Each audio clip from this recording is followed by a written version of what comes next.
Tres comas. 3 comma club. So, the 3 comma club basically means that you're now part of the 3 comma club, which means you're a billionaire, because in a billion there are 3 commas. Oh man. Tres comas. Tres comas. Okay. Begin? Okay. So, hi, I'm Vishnu. Okay, and so I just started. So my talk is about new directions in cryptography, which is a paper that was published in 1967. I'll talk more about the paper soon. Before that, I'll just introduce myself. I'm a computer science student at NUS. I run this group called NUS Hackers, which is a similar interest group that we run in NUS Hackers. We do a bunch of events every week. We teach free programming classes, and we do like hackathons in NUS and stuff. I actually got first interested in technology when I was 14, and even before I learned programming, the first thing I actually got interested in was message passing. How do you securely pass a message between one party to another party?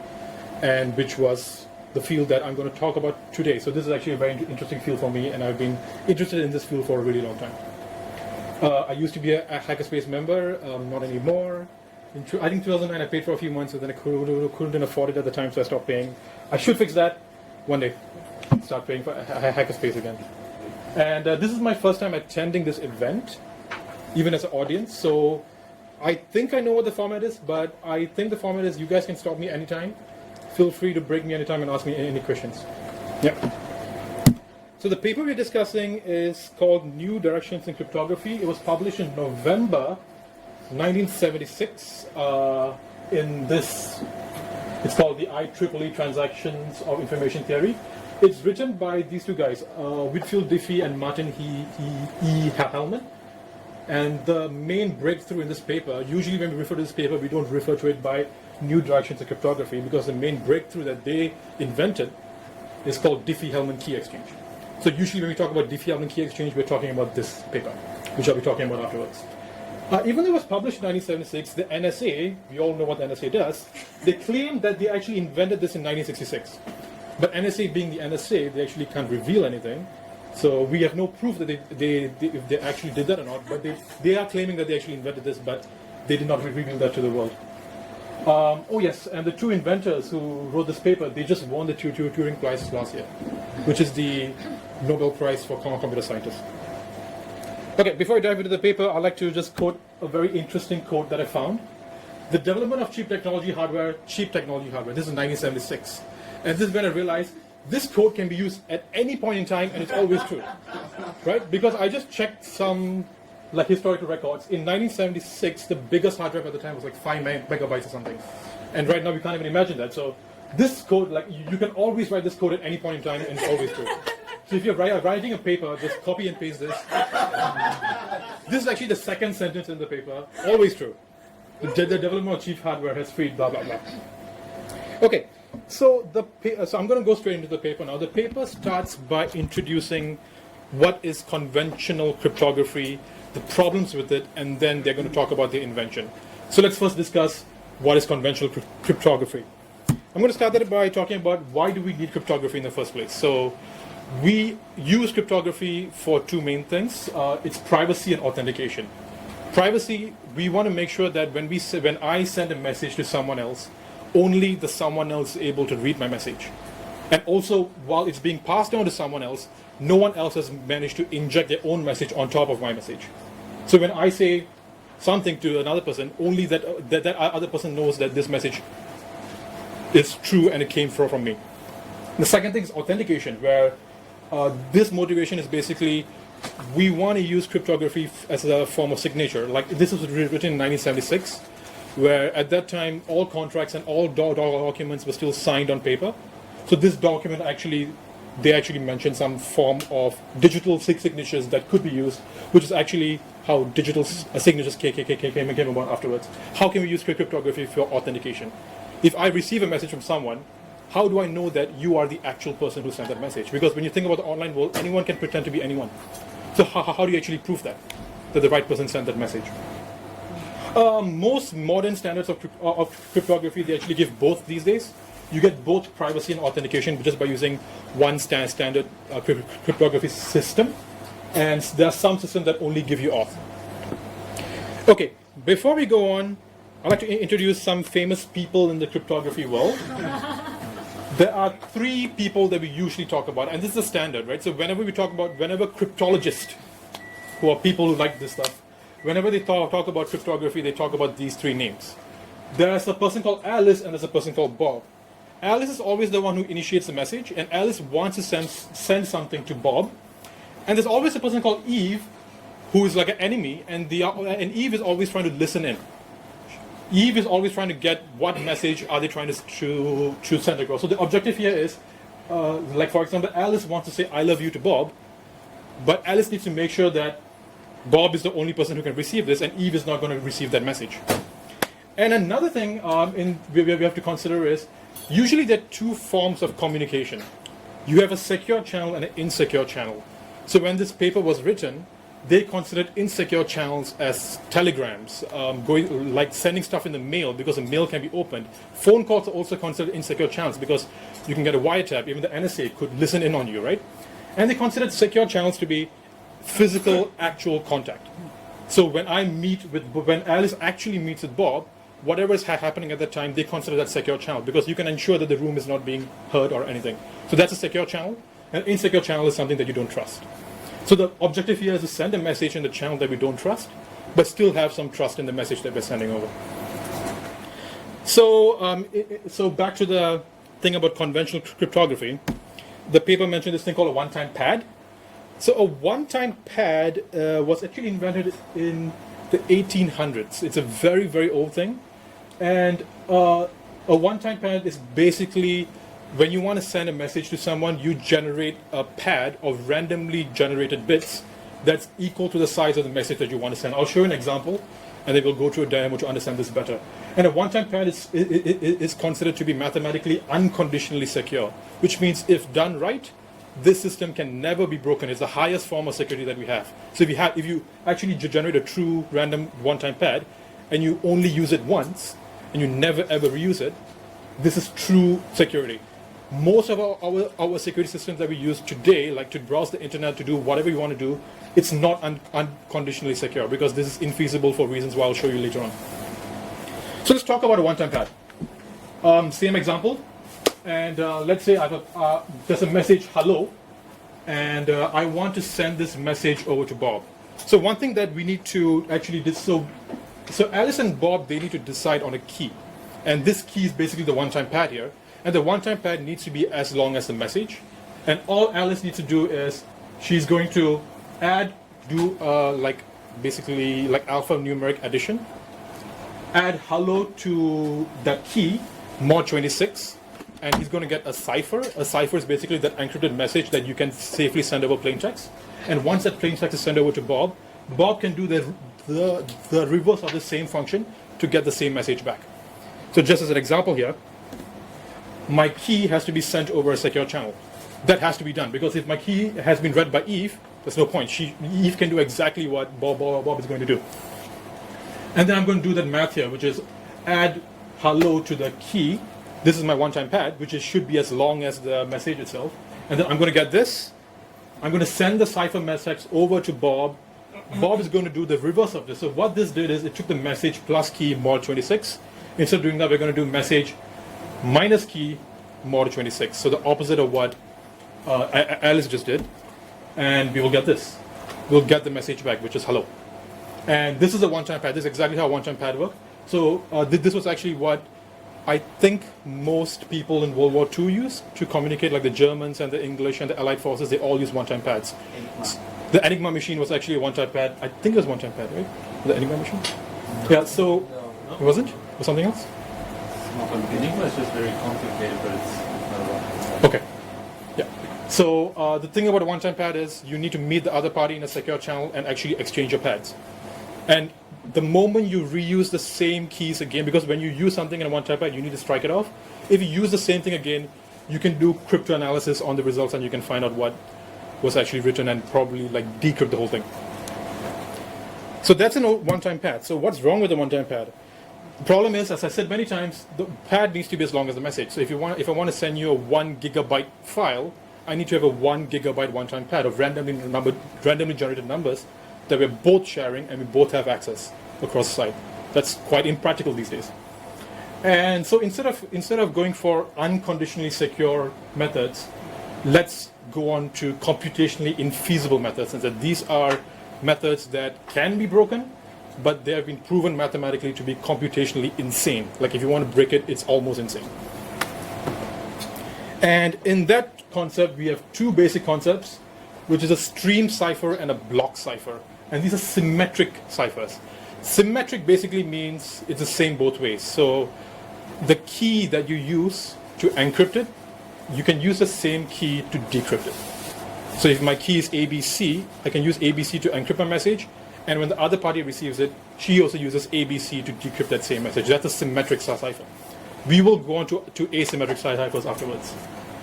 And a stream cipher is basically a kind of cipher that takes an input in small chunks, and then it encrypts those chunks on the fly, and then it spits out a ciphertext that you can send to your other party safely.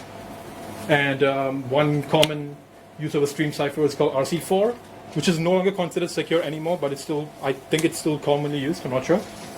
And so that's a simple example of a RC4 black box. I'm not going to go into how RC4 works. It's a bit too complicated for even me to understand. So it takes in a message hello, and that's okay. There should be one more letter though. Oops, 5 letters. You should get five letters back. Slight mistake. Yeah. So that's how an RC4 black box would work, where you input a key and then you'll get this. And if you input that same key again and you call the decrypt function, you'll get hello back. There's another thing called a block cipher. A block cipher basically works on large blocks of text at once. So instead of working on a stream of texts that come in, it works on a large block of text. The advantage here is if something changes in your input by even a little bit, it causes a very large significant change in your output. Because that's just how the system works, because it's working on large blocks of text. So that's actually how like a hash function is implemented, for example. If you go to your terminal and you just type like MD5 on a big 1 gigabyte file, you'll get something. If you change a few bits in the 1 gigabyte file and you type MD5 again, you're going to get something that's completely different. So there are interesting properties here, which is exactly what we're going to use for the Diffie-Hellman key exchange later on. And the most common block cipher in use today is AES 256-bit. And yep, this paper mainly deals with block ciphers. So let's just go on to a quick example with Adam and Eve on what happens when you have symmetric ciphers, right? So when you have a symmetric cipher, there are mainly two things that we mainly need to deal with. There's a key, which needs to be shared. So the key needs to be shared in a secure channel still, because if the key is read by Eve, no point. And we have a plaintext that we want to send over. Let's just assume that's the plaintext I want to send over. I'm going to run the AES function using that key on the plaintext. I'm going to get that ciphertext. Ciphertext can be shared in an insecure channel, that's fine. And that ciphertext is read by Eve, but Eve can't do anything with it because it makes absolutely no sense, because like if you've chosen a good secure system, there's no way to get the plaintext from the ciphertext without the key. Since Bob knows what the key is, Bob can just run the reverse function and get the same plaintext back. Any questions so far? Okay, so we are still in conventional. The paper also mentioned some threats that are possible in the world of cryptology. 3 kinds of threats that the paper mentioned. There's this thing called a cipher-only attack, where this is a kind of attack where if you have the ciphertext, you are able to break the system.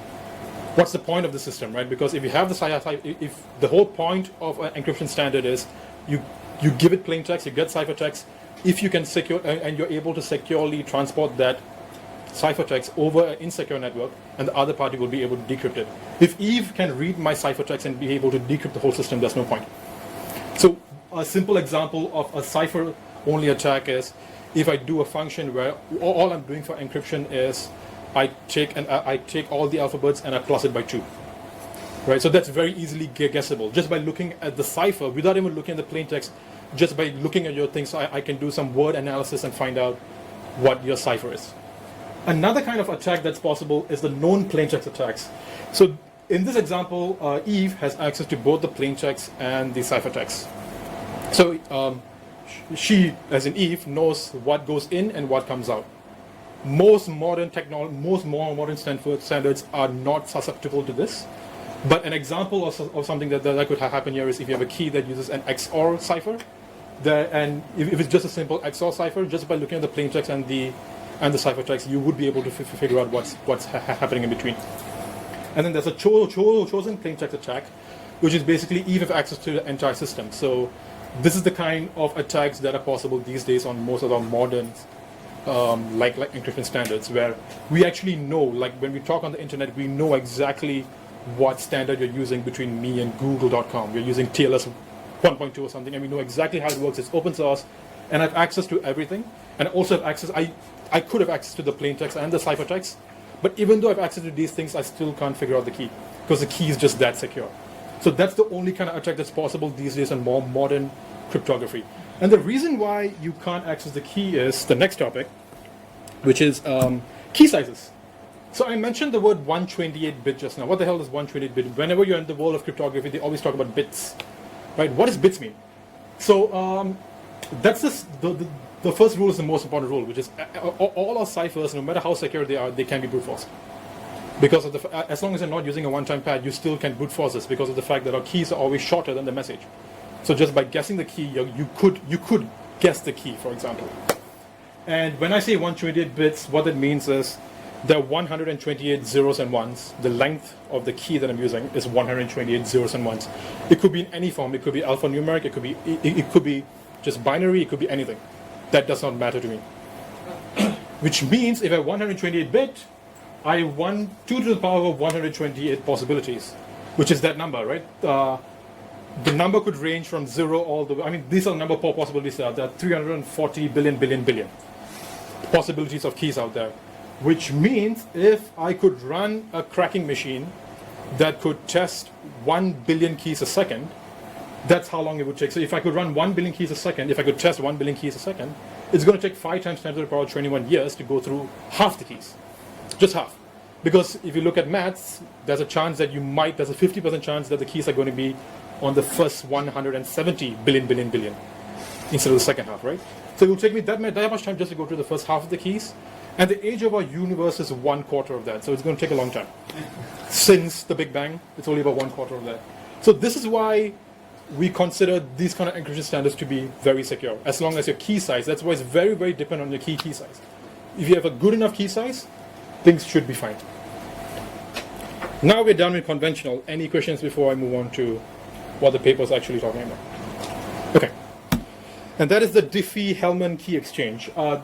Merkle in brackets because in 2002, Diffie, if I'm not wrong, he actually said that this lady called Merkle, she also had a big part to do with the paper and how they were motivated to write this, and he thought that she should also get a lot of credit for what actually came out of the Diffie-Hellman key exchange.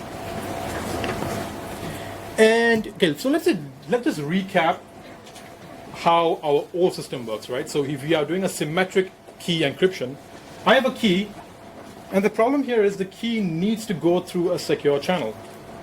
If it's not in a secure channel, Eve is going to read the key and I'm bust. Whatever Alice sends to Bob, it's going to be known. So the problem here is whoever we want to talk to, for every single party you want to talk to, you need to exchange a secure key with them. So just imagine that. Let's say you're browsing the web. You need to actually meet the administrator of google.com and exchange a key with them. And then you have to do that for every single server out there. If you just want to, so this is an impossible problem. You can't use this to talk to everyone. So this was a fundamental problem with the old way of distributing keys. This is called the key distribution problem, I think. How do you distribute keys in a safe way? That is not, I mean, going through a secure way is not feasible, especially when you're talking to someone on the other side of the earth. And you also can't start a spontaneous conversation with someone. Let's say if I'm talking to Bob and suddenly I want to talk to Charlie, I'll need to meet Charlie again to do my key exchange. And that's where the Diffie-Hellman key thing was invented. And I saw a video on the internet that tried to explain it with paint. So I'm going to use paint and colors first, and then I'll try to explain it using maths. So let's start with paint and colors. So this is what they invented. So we are not even going to assume a secure channel exists. We only have an insecure channel now. And that's all we're going to consider from here on. Alice wants to send something to Bob. So Alice is going to create a random paint. And that random paint is green.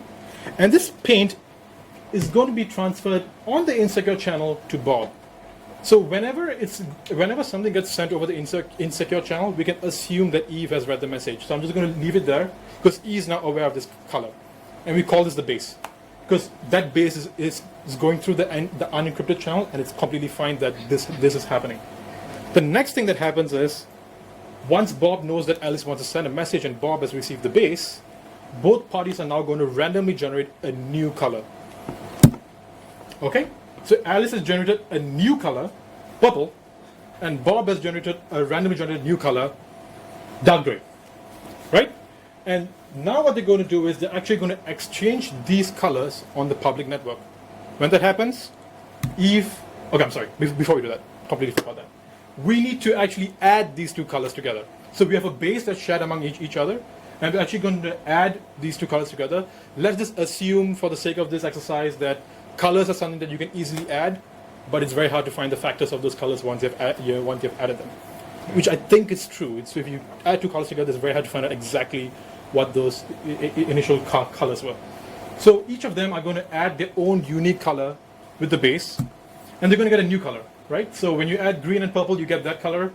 I checked it on Wolfram Alpha. It's true, you actually get that color. When you add dark gray and green, you get that color. And now the interesting thing is these two parties are going to share their new generated color. So when they share it, Eve is now aware of them. So Eve has now three colors with her side. So basically just to show you what happened again, this is what Alice knew and that's what Bob had. They're going to swap their colors now, which is, yep. So like Alice's color went to Bob and Bob's color went to Alice. Once you've done the swap, you add them again to generate a new color. The cool thing here is, and the whole reason why this works is, when you add colors, if you add 1, 2, or 3, or 1, 3, or 2, you still get the same color in the end. It's commutative. That's the mathematical word for that. Which is, so, just to recap the whole thing. I have a color, which is my base color. I add that to my random color. That guy, Bob, also did the same thing. They share the colors that they generated, and they add their own color to that color, which in the end generates the same color. Eve has access to three colors now, the base and what each of them shared. But Eve, there's no way Eve can generate the shared color again. Whatever Eve tries to do, if she tries to add all those three colors together, try the combination of them, there's just no way to find out what that color was.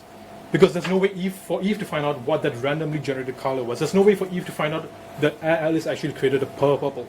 Because the only way to find out that you created a purple is to do a subtraction, to find out the factors of the mixed colors, and that is something you can't do with colors. That is the whole magic of the Diffie-Hellman key exchange. So what just happened now is each party has a key that is the same, but only aware to each of them. Someone in the middle has been listening to the whole thing, and Eve can't decipher what the key was. And once you have a key, you can do all sorts of stuff with that.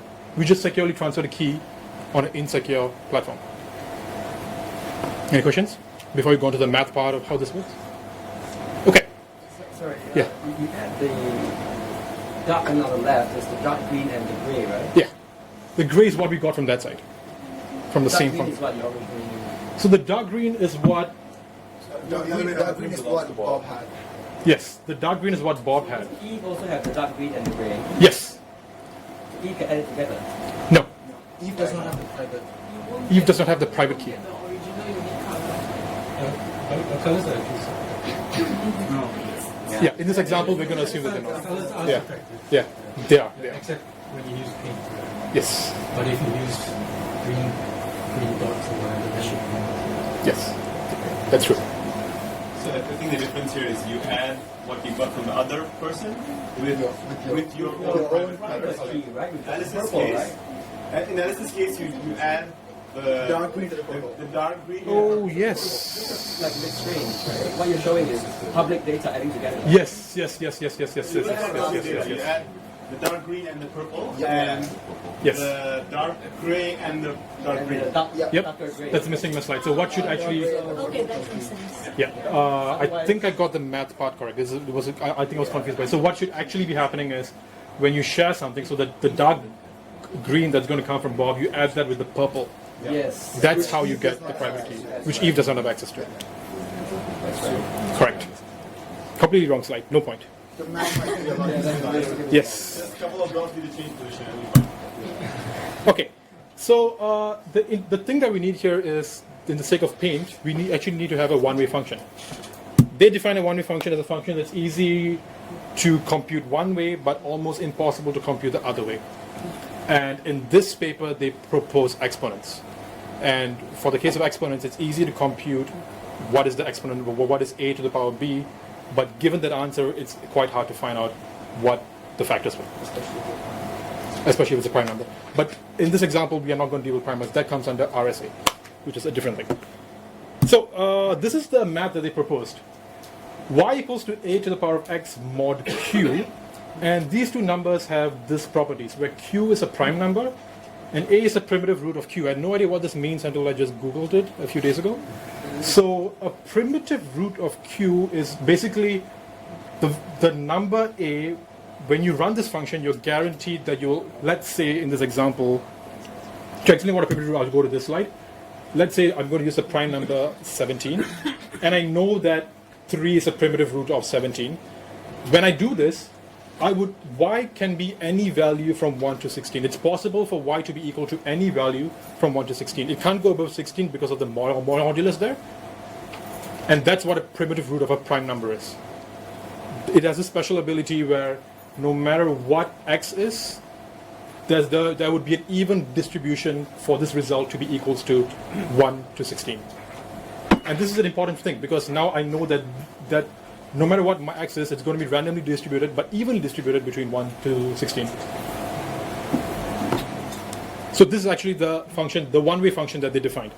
So in this example, I'm just going to use this. So the thing here is, let's say if I know, so if I do 3 to the power of x, where x is some number mod 17, and I get the answer, let's say for example 12, just with the answer 12 and knowing that my base is a 3 to the power of x mod 17, it's almost impossible for me to find out what x is. And that problem is described as the discrete logarithm problem, where just by knowing this, where 12 is equal to 3 to the power of x mod 17, it's almost impossible for me to find out what the question mark is, what x is.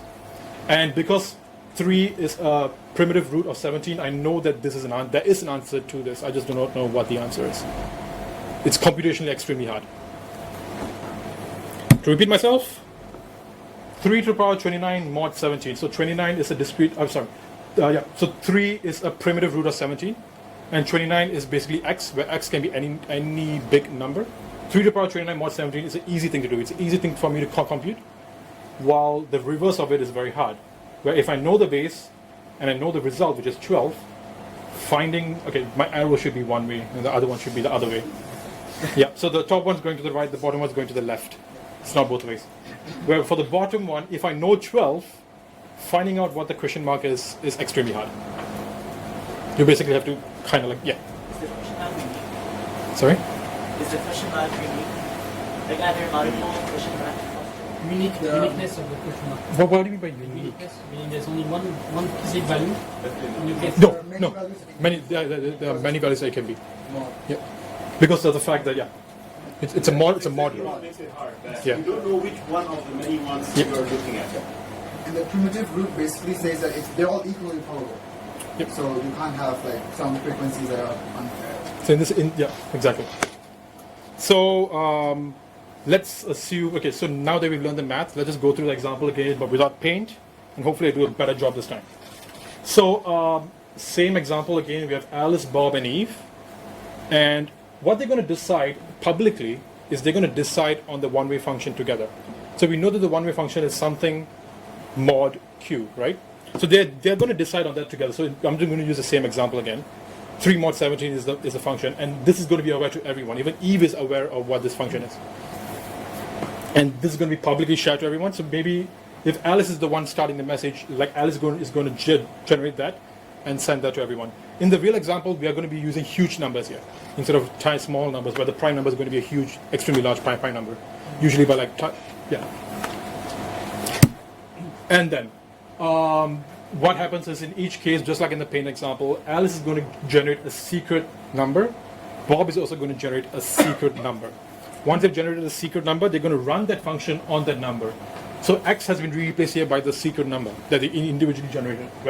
So 3 to the power 15 mod 17 is 6.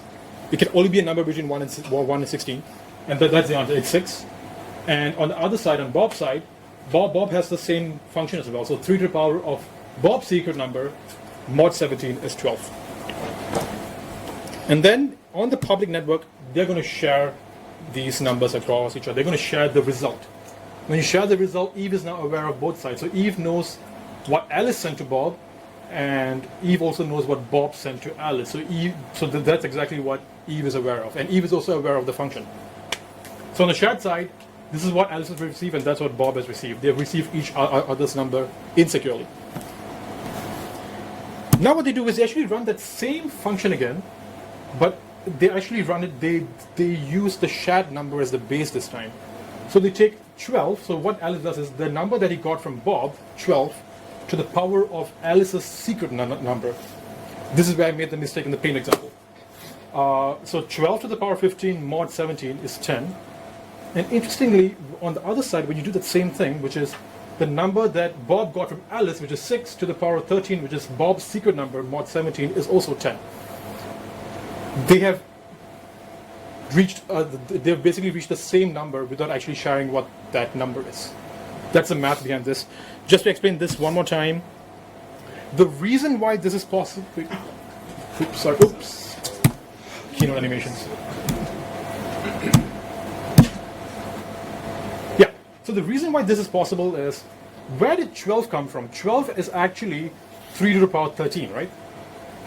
I don't know what 13 is. Basically, 12 is actually 3 to the power 13 mod 17. I don't know that it's 13, but being an observer, I know that. So I can assume that 12 is 3 to the power 13 to the power 15 mod 17 is equal to 10. On the other side, 3 to the power 15, because 6 is actually 3 to the power 15 mod 17. So 6 was actually derived from 3 to the power 15 mod 17. And I'm just going to replace those values at 6 and 12 with that. And that's how I get the same number. And the reason why this works is when it comes to exponents, it doesn't matter what order you do exponents on. A to the power of b to the power c is the same as a to the power of b to the power of c. It's a to the power of c to the power of b, basically opposite. So that's exactly what I'm trying to show here. 3 to the power of 15 to the power of 3 to the power of 13 to the power of 15 is the same number as 3 to the power of 15 to the power of 13. And this is where the magic of this thing comes in, where because of that mathematical property, both of them are going to derive with the same answer. And Eve cannot do this because all Eve is aware of is 12 and 6. With 12 and 6, with those two numbers, to crack this code, Eve will need to find out the values 15 and 13. You can't do that because that's finding a log of that for function, which is very, very computational. Am I going the right way? Correct. Any questions? Yes. Basically, what you know the 3 and 17. Sorry? How do they know 3 and 17? They announce that. So when you start the communication, you tell everyone. Basically, when Alice starts the conversation, the first thing you do is you tell Bob, hey, I want to start talking to you. My base is 3 and my prime number is 17. Basically, no, the prime number I'm going to use is 17 and the primitive root I'm going to use is 3. It's fine if Alice knows that, because even if Alice knows that, what is Alice going to do? Sorry, I had a slide. So basically, all Alice can do is... all Eve can do with that is 3 to the power of 6 to the power of 12, you won't get the same number. Right? Or Alice can do 3 to the power of 12, you won't get the same number. You will never get that same number, unless you just guess. In this example, we're using small numbers, so it's easier to guess. But in a real-world example, those prime numbers are huge. And all the numbers that we're going to be using are extremely large. And that's how Diffie-Hellman key exchange works in the real world. That's the main invention of this thing. And this is the main reason why we have almost all forms of secure communication we have these days. The fact that we can securely transmit our keys in an insecure network. This is the only reason why you can talk to like Google.com in a secure way without actually exchanging your keys with Google physically. So, in this case, is Eve only a snooper, or can she inject, or does that not matter? Eve could inject, and that would work here, and there's a solution to that, which is RSA, which comes with authentication. Also, I missed the final sort of step. How is Alice ultimately getting the number? Alice does not get the number 13. That's just something I'm seeing as an observer. Oh, okay. So basically, all Alice gets is 12 from the other side. Oh, okay, right. And as an observer, I know that 12 is actually 3 to the power 13. Right. Just to show you that the math works. Right. So as an observer, I know that, but Alice actually doesn't know that. And then where is the message? Is the secret? Okay, so, the message has not been shared yet. So all we establish is the same key. And once you have the same key, you can use like a symmetric key encryption, like a blocks cipher or something. Because as long as it's the same key, you can just share the message using traditional forms of cryptography. So the invention they didn't actually invent a cryptography system. They invented a key exchange system. That's what's called the Diffie-Hellman key exchange. Oh, here 12 is the key. Sorry? Is it 12 the 10 is the key. Because 10 is the number that they were both able to derive like independently. And 10 is the key in this example. Just by sharing the numbers 6 and 12, they were both able to get to 10. Now, in most kind of like key exchange methods, or like in general, this thing in practice, are 3 and 17 agreed upon each time communication opens? Yes. Because of the fact that you could be talking to anyone, so it's somehow something that happens like So each time. it's not a one-time global thing. It's No. for communication. Is there a particular reason for that? I don't think there's a particular reason for that. I'm guessing if you keep using it in the long term, you might be able to do some. Yeah. Right. But literally all these things are against implementations rather than against the actual. But I don't know that in some of the modern things you do need to change these because they don't. And that those are vectors for. There's actually a flaw in this key exchange that was discovered, I think, 1 or 2 years ago. And people are saying that the NSA has a solution to break this. I didn't actually read into that. I think there was a paper published on that. I didn't get time to read into that. If you read the Wikipedia page for the Diffie-Hellman key exchange, it actually mentions the flaw there. Some flaw in this thing. Do you know what the flaw is? Do you read up about it? Okay. So just to comment that if anyone has done like TLS, you can generate DH params. That's your 3 and 17 essentially. Okay. And the practice now is always generate a fresh pair for Every connection. each server. Yeah. Okay. Used to be, I think they're like everyone uses the same numbers. Yeah, it was hard coded in some old TLS stack, right? Yeah. Some one number, everybody used the same number. So yeah, I think that there was actually avalanche of vulnerabilities for the past I see. 15 years, and there were the 3 main motives of working around this algorithm. The first way is if you do not insert enough entropy, In your random number. then you can enumerate the keys. So basically, there are, say, million keys. And if you have anything like million keys, there are mechanisms like rainbow tables to pre-cache actually the possible answers. And if you pre-cache, pre-compute them, then you can just say, oh, these guys are starting with the key number Yes. 100,011. But the solution to that is to throw in announs, right? Yeah, and On the whatever solution to sentence. that is to make sure that you are drawing the right number from the generator. Okay. And it's a little bit difficult because here we have very non-uniform distribution of prime numbers. And this is where the whole difficulty comes from. Yeah.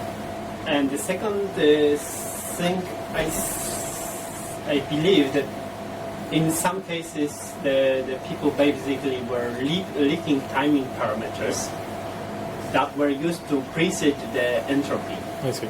So the It's problem not the is WP. if you are priming the entropy in a way and then you tell what your entropy is, I see. your random number You can generation reverse it. doesn't work. Yeah. Timing attacks are very common. Again, they're all attacks not against the math, Yeah. but against the Implementation. implementation, the actual code that's written, because the code leaks information by saying, hey, I'm doing a lot of math. I'm doing math for X number of seconds, and maybe I can use that to guess how long my key is. So that kind of attacks is what a lot of issues are these days. So one of the very, very early flaws was basic debugging measure, you say that your device can always will give the timestamp as a time service. Okay. And then you use the same timestamp as entropy field. So you can just. Now it's obvious that timestamp doesn't have a lot of entropy. Yeah. Yeah, so even if you have with nanosecond resolution timestamp, that will be like a billion digits, say, usable, but maybe just 1,000. So down at my millisecond level, it's not changing quick enough. So you have million combinations. That's it. Any more questions about this key exchange? Okay. So that's what the main thing about in the paper was about, and this actually changed the world of cryptography at its time in 1976, and lots of people started working on this. In the paper, they also mentioned this thing called public key cryptography, where you could generate a pair of keys, but they didn't actually invent it or implement it. That came 2 years afterwards, thanks to this paper. So 2 years later, a new thing was invented called public key cryptography. Basically, the thing you need to do to use GitHub, right? Because if you've used GitHub before, there's this stupid thing you need to do where you need to generate a public key, private key, and then share keys. It's a big mess. That mess is thanks to this. And most people, that's how most people get introduced to public key cryptography. Or if you want to SSH into a server without typing a password, that's when you get involved with this thing again.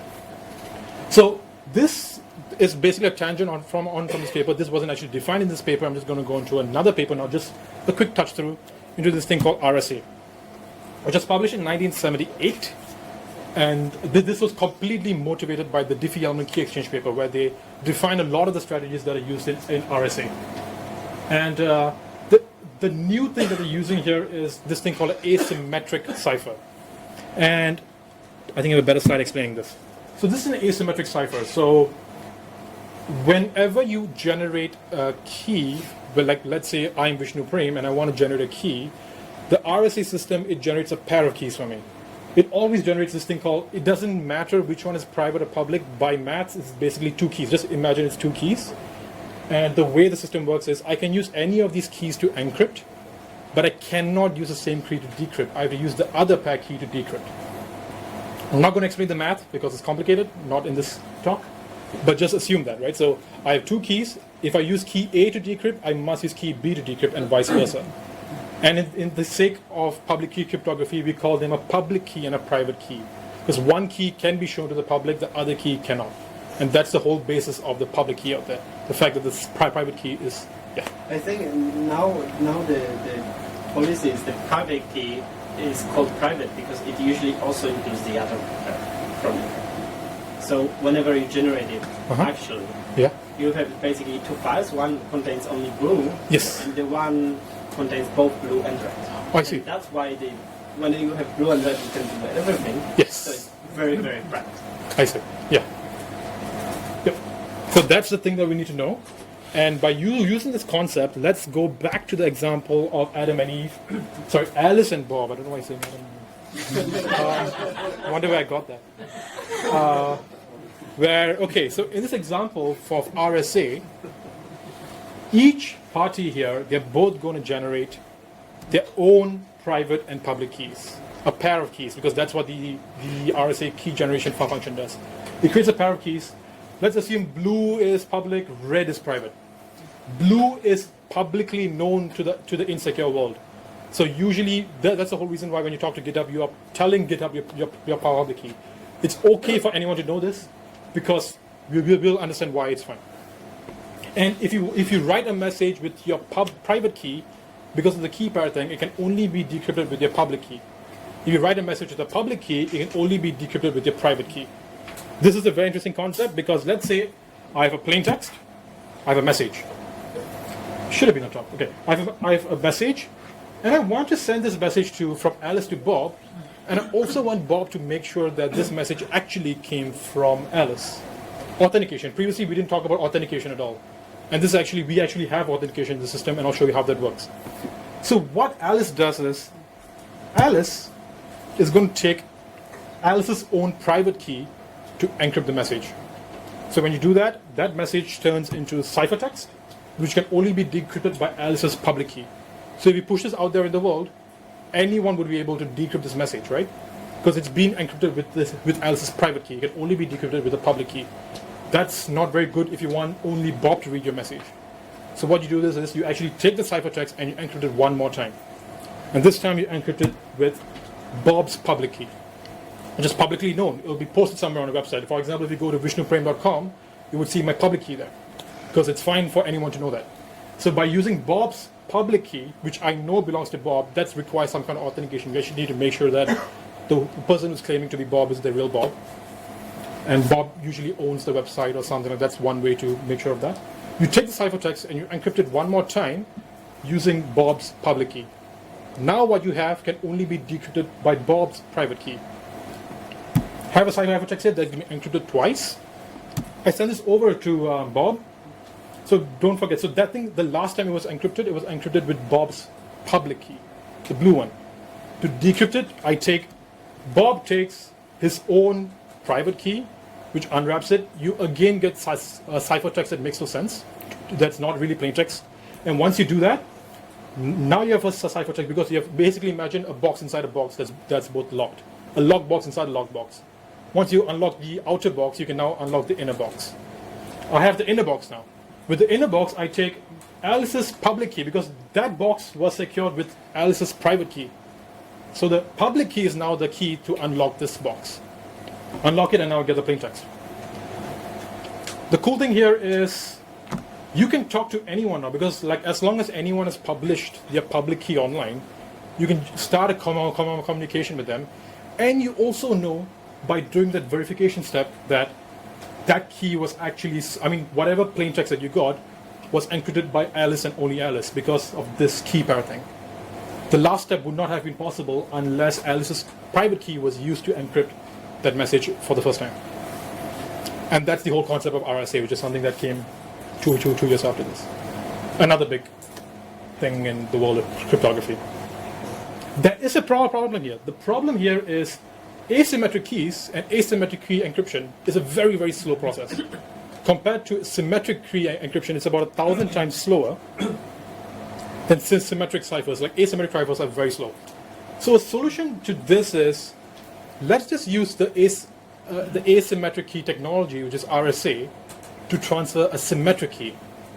And then once we have a symmetric key that is shared between each party, and I know I'm using a good symmetric key cipher, I can now encrypt my message using symmetric key cipher and transfer my message in a really, really quick. And this is how most modern encryption standards are implemented. You don't actually send a message using asymmetric cipher. You use an asymmetric cipher only to exchange your cipher keys. And then you have a cipher key that's both known to each party, and then you use that. So just run through the same example again. Alice wants to send something to Bob. Instead of sending a plain text over, Alice is going to randomly generate a symmetric key. Truly like a purely random number. And along with the symmetric key, Alice is also going to tell Bob what kind of standard I'm using and whatever details Alice needs to decrypt this. And then we do the same thing. Okay, not plain text. Symmetric key. We encrypt it with Alice's private key, and then we have ciphertext, which we encrypt with Bob's public key. We send that over. First we decrypt it with Bob's private key, then we decrypt it with Alice's public key. We get a symmetric key. Both parties are now aware of the symmetric key, which was sent over in secure channel. They both have a symmetric key now, and this is how they're going to communicate. Using asymmetric cipher, they could use anything, AES or something like that, AES 256-bit, 256-bit. That is, a quick intro into everything. And that's the end of my talk. Please ask questions. Yes. We want to talk about the legal implications of the fact that we always use symmetric key in the encrypted by asymmetric key. I'm not sure of the legal implications of that. So the basic legal implication is that for all or almost all communications like this that are encrypted by asymmetric key, you can release the key to just a single message. So you can, if your judge tells you, you're obliged to decrypt a correspondence from with Alice, because Alice turns out is suspected to work for a terrorist organization. Mm-hmm. You may not be morally restrained to release the communication, but it also includes the communication with Tom or I don't know, Cecil, who say, I will not say that there is, they are, for example, North Korea, and they will be killed for that, or maybe they are in Southeast China, and then they will lose $100 million a day. Yeah, so the judge in most countries should not oblige you to release your asymmetric key. Private key, yeah. Never. If they subpoena you, they should just require that you release the session keys for all the communications with others. And that's sufficient to decrypt. Why is that any better than just releasing plain text? You can also release plain text, but the problem here is to prove, that communication. Oh, good. So it's not about releasing releasing the communications contents itself. Because it's double signed, right? It's also to give the judge some degree of trust that it is indeed the same communication. And in here it will be, because only the beginning part of the communication was asymmetrically encrypted, and the trailing part is all in the symmetric decryption keys. So the judge's friend can basically check that it is the same communication. So we basically are releasing all your communication with the person suspected of something very, very bad. You are giving the proof of it to the judge, which is very important part, yeah? Because it's a legal text. So you are not in the contempt of jury. And at the same time, you are still protecting the identity of Tom, who will be killed when you release the asymmetric communication with him. Yeah? I'm sorry. That thing happens.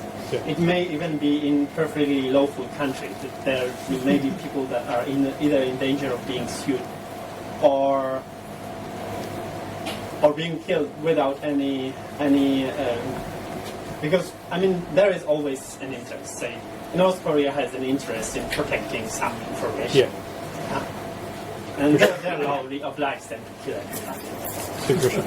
So you're showing exponentiation, right, for like Diffie-Hellman? Yeah. So now, like most systems use electrical curve and all this stuff. Yes. How does that come into?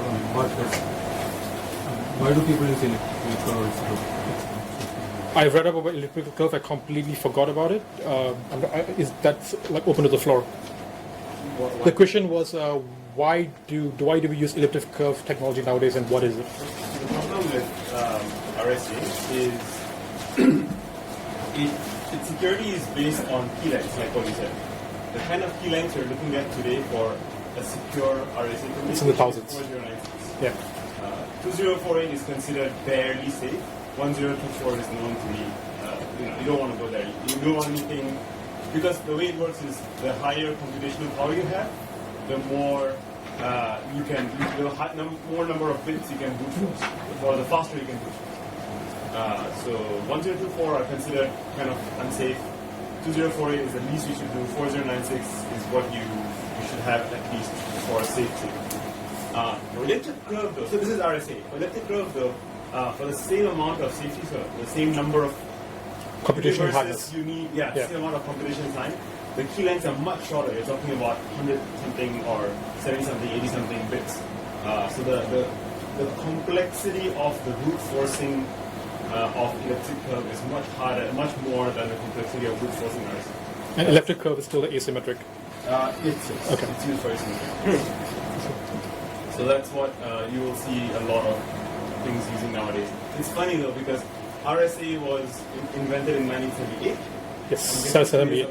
2 years after that. Elliptic curve was implemented. Was discovered in 1985, and it's today that most modern browsers default come with elliptic curve, and most modern servers default agree for using elliptic curve. So it's taken 30 years for elliptic curve to be popular. So it's weird. It's for implementations to be better tested, I think. As well as people being comfortable using That's it. what happens when it's good enough. Yeah. Is it also because it's the basis of the cloud computing? No, it's just a replacement for RSA. That's also elliptic curve The other interesting thing is you are able to implement elliptic curve in smaller microcontrollers and like weaker processors much more effectively than RSA. RSA takes like you said, it's very slow. But elliptic curve can be implemented a little bit faster. Wait, sorry, I thought the thing that you were holding equal when talking about shorter key lengths was actually the amount of computation. Yeah. So in that case, how is it the case that It's faster. It's faster. Yeah. That's faster? That's It's faster this way, not the other way. Yeah, exactly. It's faster to encrypt, not to encrypt. Okay. Not to brute force. Right. So there is, I think, third factor of the elliptic curves. And there was a talk a few years ago that maybe because people are trying to decrease the complexity of breaking the key by brute force. And now it's considered that 1,000 is not so, and maybe in 10 years, 2,000 is not so. There was talk a few years ago about basically breaking RSA, and the works that goes into breaking this kind of cryptography basically would decrease the complexity of all solutions based on modular arithmetic, which elliptic curves are not based. So in case it happens, it would be nice to have an alternative solution. But of course, this is very, very charged topic because some people think that it's still far, far away, but elliptic cryptography is basically less tested implementations. And these people who think we should stay even safer than safe, so basically we should be also safe against malicious misinformation or bugs in the EC code, recommend to use double keys, which basically would be encrypting with EC and RSA for the time duration. And that's technically complex. But I understand that it may be used by some people for sensitive communication. Maybe not online, but offline. I mean, the emails. You can double encrypt. Sorry, you said with that's EC technically and complex. RSA. Why is it technically any more complex than doing either? Like, why is doing both any more technically complex than doing either? It's not. It's not. Okay. I thought that's what you said. You have a longer key, you have more trouble with it, but you are immune to this systemic change. So even if one of these technologies get broken, because it may happen that we have a mathematical development in the next 10 to 20 years that will basically render most of the keys insecure for one technology. But it's very unlikely that we have such one for two very different mathematical theorems. It takes just a lot of work to even have it. So,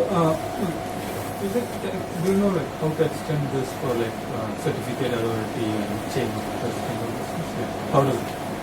How does that work with this kind of infrastructure? The whole concept of chain of trust. I mean, the certificate authority and all this. Not sure. Maybe you can take this off. Yeah. How are we doing on time? I think it's about time. Are you ready with that? Yeah. I think it's perfect. Thanks.